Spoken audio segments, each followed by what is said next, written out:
It is BYO month at Microcenter, so come celebrate with us by stopping by your local Microcenter and getting great deals on PC components in our Build Your Own department. So today we'll be building a budget build for gaming and local AI usage. All of the parts you see here come to about $1,600. At the core of this build is going to be the 12700K CPU from Intel.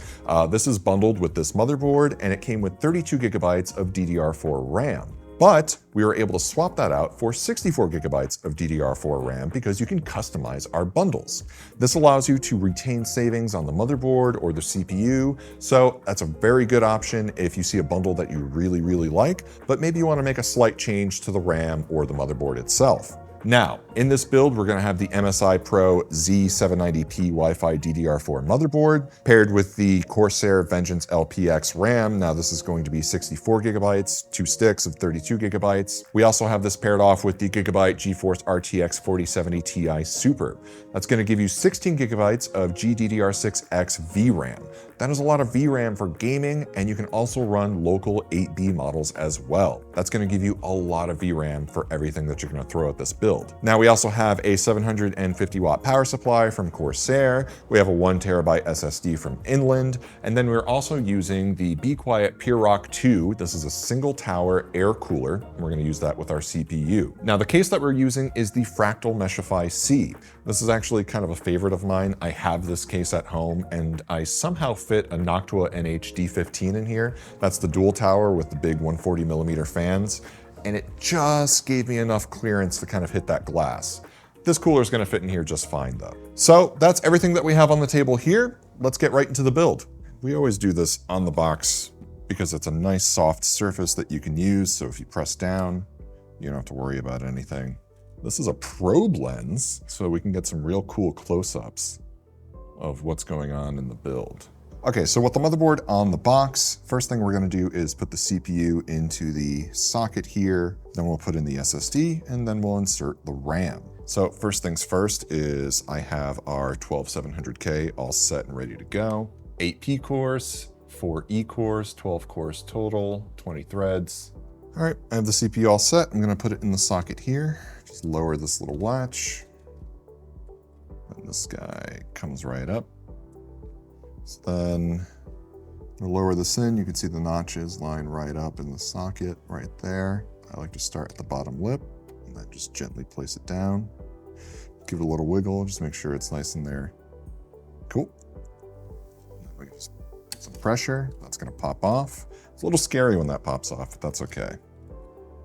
And a lot of pressure when you're pushing down, that's normal. There we go, that's all set. CPU's inserted, we're good to go. All right, so right here, it's gonna be the slot for the SSD. Usually you put the SSD in the top slot. The heat sink's gonna come right off. This is where the SSD is going to insert. This is our 1 terabyte SSD from Inland. So this is gonna insert right here. There's only one way to really put it in. You can see the notch there. Just put it in at kind of an angle. Then you can just press down. There's gonna be this little latch here. Easy peasy. With these latches, it makes it so much easier. Now there's gonna be a little sticker here on the thermal pad, which is on the heatsink. There's a sticker, so we'll just remove this. Comes right off. We can just match this guy right back up. It's just gonna sit there. So there's one short screw, goes on this side, and then one long screw on this side. Next up is gonna be the RAM. Now, most motherboards are going to have some indication on it to show which slot is which and which ones you should use. So since we're doing dual channel or 2 sticks of RAM, you can see right here it says DIMM A2 and DIMM B2, and it says first right there. So those are going to be the ones that we're going to want to insert first if you're doing dual channel. If we're doing all 4 slots, then you can just put them in whatever order because you're filling them all up. If you were doing one single stick, then you would probably just want to do the A2 slot first. So we're going to put the RAM into the A2 and B2 slots. Now, one important distinction to make is that this is DDR4 memory. This is not DDR5 memory. So this will not fit on a DDR5 motherboard and vice versa. The notch here is actually going to be in a different location, and it'll be, slightly different size overall. So make sure you get the right RAM to the right motherboard. And Microcenter's associates can do a very good job in helping you pick, the right compatible parts. And you can also use our custom PC builder on our website to help you pick out compatible parts. So you shouldn't run into that issue. This is the DDR4 memory, 2 sticks of 32 gigabytes, 3200 speed. So here's the A2 slot, here's the B2 slot. That's what we'll be inserting the RAM into. So I want to take both latches, put them up, and the RAM is going to go in this way. Slide it in, press down, clicks right into place. Slide in, press down, right into place. When you're inserting the RAM, that's why you want to have your motherboard on a soft surface, because you're putting down that downward pressure and you don't want to do any damage to your motherboard if it's on a hard surface. That could cause the contacts on the back to break, or it could cause the motherboard to kind of bow inward. You don't want that to happen. All right, so now that the motherboard's all set, I'm going to get the case ready. There's one standoff in the middle that's already set in the case that's there, but I have these 8 other standoffs that I need to insert, and it comes with a little cap that you can use to kind of screw them into place. So you can kind of see this is what the standoffs look like. They give this bag here with 8 standoffs, and it comes with the adapter to screw them into place. So they're going to be placed all around the case here. I'm going to put these in by hand, and then I'll use the screwdriver to finish it off. So the reason why they give you the standoffs loose like this is that you can use different form factor motherboards. So depending on what size motherboard you want to use, it gives you the flexibility to change the standoffs around, as opposed to just having them built in and having maybe extra standoffs that you just won't ever use already built into the case. So it's just really a matter of preference. Standoffs are in place. These are the screws that came with the case to put the motherboard into the standoffs. Now, one important thing here is there's the I/O plate, so got to make sure we get this in place first. The I/O plate here. So this is something that you can just put right in place. Bring this right into place. What I like about this case is the center standoff kind of holds it in place for you. So once you get that center piece locked in, the rest of it all kind of falls into place. All right, all 8 screws are in place, so we're all set. Motherboard's inserted. One thing I'd like to point out is that maybe some of our eagle-eyed viewers might have noticed I didn't put the bracket on for the cooler.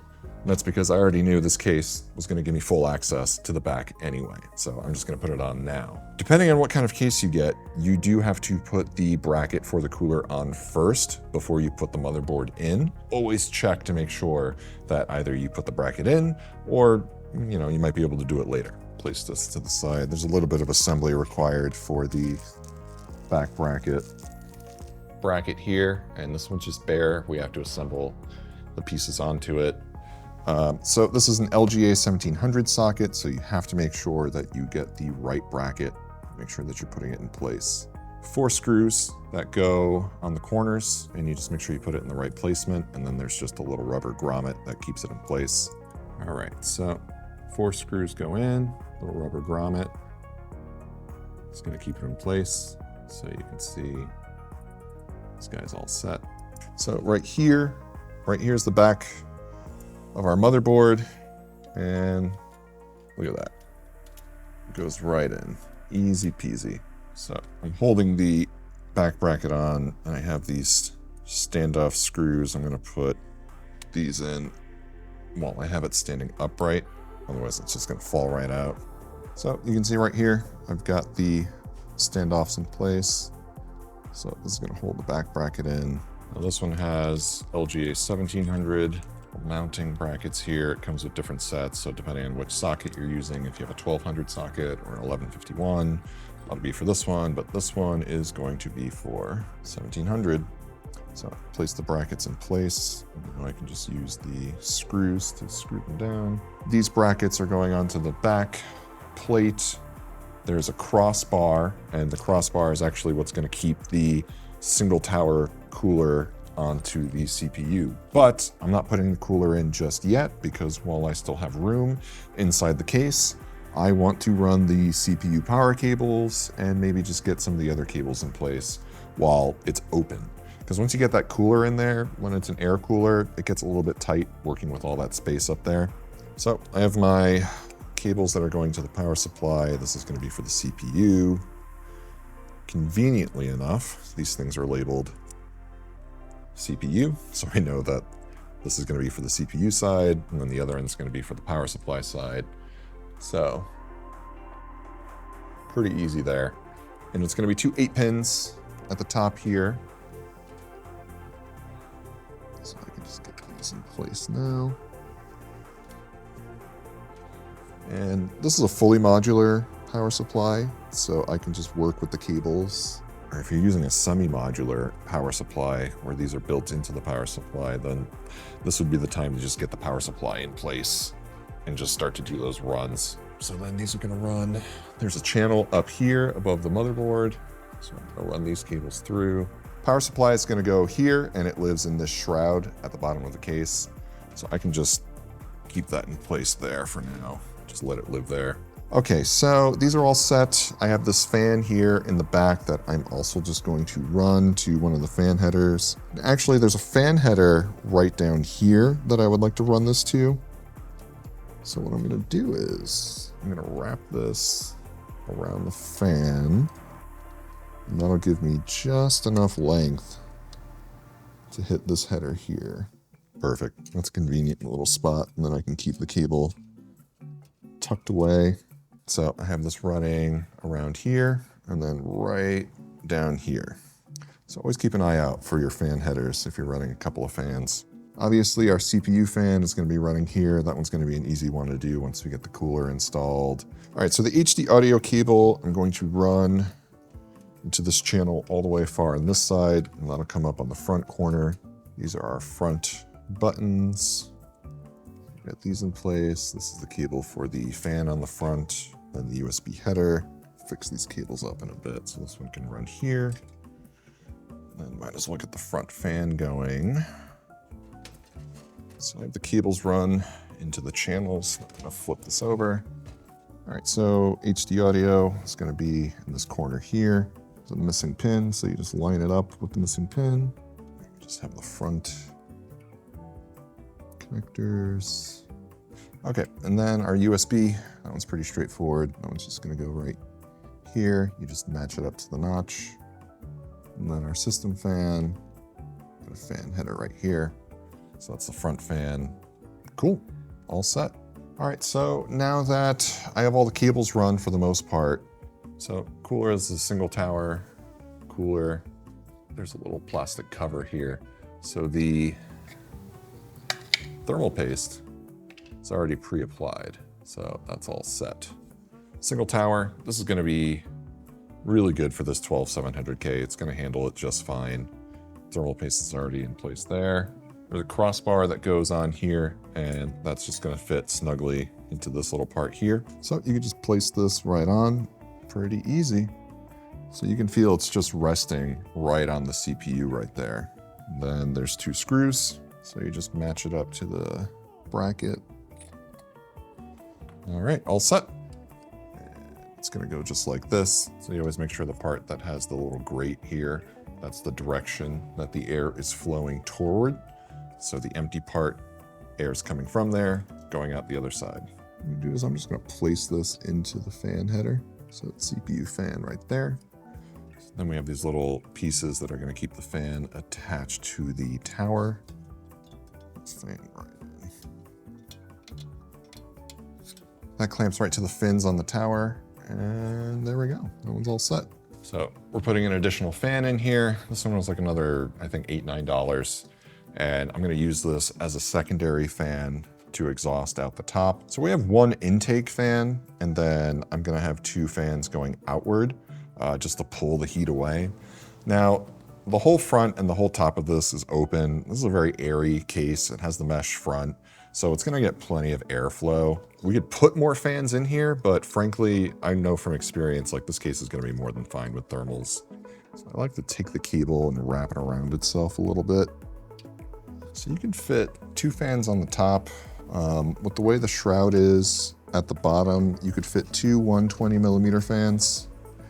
If you want a third 120mm fan, then you have to take off this little cover on the shroud here, and that'll give you the room to fit a third. So you could put 3 intakes, 2 on top, 1 on the back, going outward. Right back here, just 2 thumb screws that keep the power supply plate in place. Put this on like this, then that way the fan, it's gonna be drawing up from the bottom. There we go. All right, so plate is on the power supply. All right, so I got the cables plugged into the power supply. I haven't put it in yet because it's kind of easier to work with when it's outside the case like this. And what I'm gonna do is I'm gonna get the power cable for the GPU in place. And I'm gonna run that over and around. And that just slides right into place. All right, and that's the power supply. So GPU, CPU, and motherboard power all set. And that's all I need for this build. Then what I'm gonna do is I'm going to run this around here. I'm gonna have this come around the side, have it in place for when I get the GPU going. So here's the power cable for the GPU. That one's all set. So all I have left is the GPU. Take out the brackets on the side here. All right, I have our GPU, 4070 Ti Super, and it's got a couple of stickers on there, so I'll take these off now. So it's gonna slide right into place. So we just press down. GPU is all set, and just gonna run the cable right to it. Look at that. All right, so everything is all set in the build. Have everything in place. I'm going to do some tidying in the back, get the panels on, and then we'll get this guy to boot. All right, so everything is set up. I put the back panel on, didn't put the front panel on just yet. Just wanted to make sure that this boots and everything's all set. So let's turn the power supply on. And there we go. But there's always that moment of uncertainty every time you're kind of posting for the first time. But there we go. Lights are moving through just fine. And we're looking great. All right, straight to the BIOS. Looking good. Everything's there. Memory, storage, everything across the board. Cool. All right, so now that we posted, I have this image that we got from our lab that I'm gonna use to boot this guy up. I'm thinking we could test drive a couple of games on here. I have a 1080 and a 1440p monitor, both of which are high refresh rate monitors, so we can take this for a test drive. Then I'm gonna get LM Studio installed and get Llama 3.1 8B installed as well. And take this guy for a real fun test drive. So stay tuned, I'm gonna get this all set up. Look at that, nice and clean. That's loading. This looks pretty good. Also, we went no RGB with this guy as well. So you get a little bit of light from the GPU, but no RGB. I really like Fractal's cases a lot. I mean, obviously the Fractal North is kind of like everyone's favorite case, but the Meshify C, something about that front mesh, it just looks pretty cool. I like the design on it. It's a very simple case. So I finished up the build yesterday, got everything installed, all the new drivers and everything else that I needed, so we're all set and running. I have the system right over here on the workbench, and I have it hooked up to these 3 monitors. And what I have set up here is a 1080 to 40 hertz monitor. This is a 1440p at 180 hertz, I believe, and this one is 4K running at 120 hertz. So I have the 3 monitors here set up because I want to show performance on 3 different resolution types. So far, what I've been seeing when I was looking at the Cyberpunk benches, the 1080 and 1440p were coming in pretty close, while the 4K benches were coming in a lot lower. So, you know, that's kind of a given since 4K is basically 4 times the resolution as 1080. Personally, I like 1440 monitors. I feel like that's the sweet spot in terms of resolution and even size. What I want to show after this is a few quick tests with LM Studio and Llama 3.1. That'll be the 8B model, and we have a full quantized version of that, so that's a Q8. So looking at 3D Mark, this is the TimeSpy Extreme. So it gave us an overall score of 10,640. It says the average is 10,957, so it seems we're coming in at about the average. The score is less of a priority for me. I kind of like to look at just the temperature and the utilization going on. So you can see at the different segments where it's doing 100% GPU load.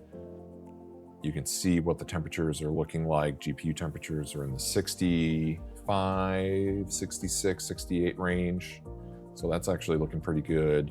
So I knew that going into this with this case, even with the minimal amount of fans we have going on, temperatures are going to be fine. CPU temps CPU utilization hitting at about 100% over here. And that's where we're getting CPU temps going up to about 75, 80 degrees. Which frankly, it's pretty fine for the CPU. I know it's a single tower cooler, but that runs perfectly fine. But all in all, performance is looking pretty good. I was looking at Cyberpunk. So Cyberpunk in 1080, we were getting about 81 frames average, max at about 96 frames, minimum 65. So that was at 1080, but then if you go to the 1440, we were getting about 78 frames, 79 frames per second. So it really only dipped a couple of frames on the average. Max 94, minimum 61. But then when you look at Cyberpunk in 4K, we were getting an average of 66 frames per second, max 73, minimum 59. With all of the settings in Cyberpunk at Ultra, with ray tracing Ultra, texture quality high, and everything else kind of cranked to the high and Ultra settings, it handled it really, really well. I mean, the 4070 Ti Super is doing a lot of the legwork here, but that 12700K is still a really, really good CPU for gaming. So all in all, for about $1,600, this build, rock solid for gaming. It's a really, really good deal. So I have LM Studio open here, and if you're not too familiar with local AI apps like this is going to take an AI model and run it locally, usually off of your GPU, which is what I'm going to use in here. So there's 16 gigabytes of GDDR6X VRAM in this 4070 Ti Super, which for an 8B model, more than enough VRAM. It's actually going to run really, really well on here. If you want to go to a larger model, like let's say a 70B model, but at a lower quantization, then that's when you're definitely going to need that 4090 or that 7900 XTX and that 24 gigs of VRAM, because that's really where that's going to come in handy. Okay, so I just ran this prompt from Anthropic's prompt library, and the speed came in at about 50.99 tokens. So that's pretty good with 16 gigabytes of VRAM with this 8B model. Now, I did the same test recently on a 7900 XTX, which has 24 gigabytes of VRAM. That came in at about 70 tokens per second. So not a bad difference in terms of speed. And this is really, really, really good, by the way. 50 tokens per second, that's really good for local AI. And that's using Llama 3.1's new very large context window. Goes up to 132,000 tokens. I'm only using 32,000 of those tokens right now, but we're really only filling up about 684 anyway. But as a quick little test for local AI, this does really, really well. So overall, this system for $1,600, you get a very good gaming experience in 1080 at high frame rate, 1440 at high frame rate. It can do some 4K gaming, but always put an asterisk on that because it really depends on the game and the optimizations and the settings and so many other things. Frankly, I think 1440p is really just the sweet spot, especially for a gaming PC like this, especially if you want to run multiple monitors as well. So all in all, I think this is a really, really solid build. And I really have to emphasize, for being $1,600, it's a great deal. So this is something that you can easily build yourself. And remember, if you're looking for a gaming PC or a PC for video editing or something for local AI, our knowledgeable associates in store can help you find the right components at the right budget range to kind of help you get the right PC for you. Now, if you find that building a PC is a little tricky, we can build it for you. Or even if you get kind of halfway through the build and maybe it gets a little overwhelming, you can bring those parts into our store and we'll finish the build for you. So that's always something that you can take advantage of at our knowledge bar. So I think that about does it for this build. I'm really happy with the way that this one came out. Make sure to leave us a comment and let us know what you think. And always remember to stop by your local microcenter. And if you don't have a microcenter near you, to comment hashtag I want a microcenter near me.